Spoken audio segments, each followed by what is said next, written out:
Secretary of State John Kerry is heading back to Vienna, Austria today to finalize a nuclear deal with Iran. The deadline is 4 days away. That's right. The agreement could define President Obama's legacy in foreign policy. State Department correspondent Margaret Brennan joins us now from Vienna. Margaret, Iran's supreme leader gave a speech this week, and he staked out some very hardline position. Are the talks in jeopardy at all?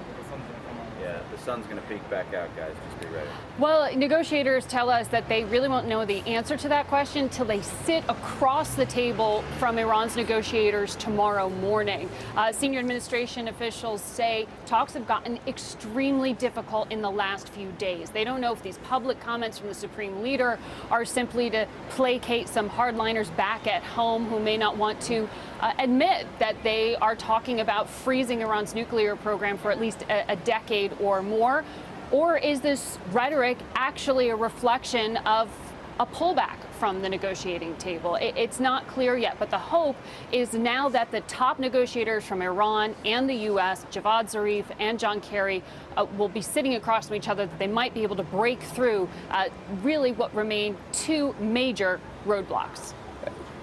In light of these statements, what would you say, Margaret, are the odds of a deal at this point?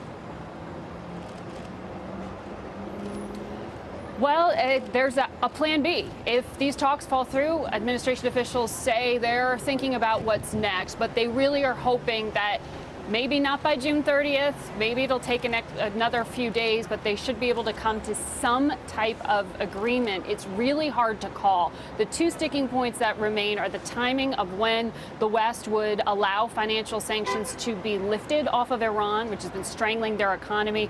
But the real big one here is getting Iran to allow access to inspectors to go into suspected nuclear sites and verify if Iran's being an honest broker here or whether they are actually trying to keep some capacity to build a nuclear weapon. So it's really going to be about the details here. As a negotiator told me, the devil is truly in these details, and they are going through this really line by line, word by word, to make sure they can get it as tight as they can. But it's still going to be a battle back home for both Iran and U.S. negotiators, because they have to sell it to their respective publics. And that's right, Margaret. In fact, as we know, members of Congress and former White House officials are critical of the deal. Certainly, there are a lot of people running for president that are critical of this deal. And there was a report that John Kerry had had a conversation with some of the Iranian leadership. He was asking for some tougher amendments to what they had already agreed.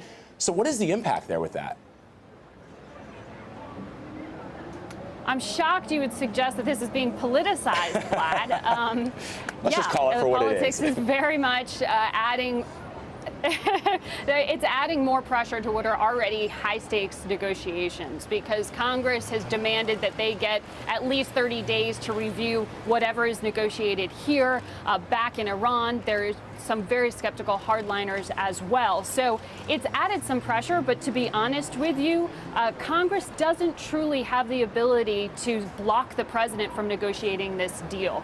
He needs their support to suspend some of the sanctions, but they can't stop him, because this is not a legally binding treaty. This is an agreement, and it's really going to be about the international community and the United Nations enforcing it. So you'll hear a lot of noise, but it's really going to be up to the guys in that negotiating room here in Vienna. Margaret Brennan, thank you for your reporting in Vienna, Austria.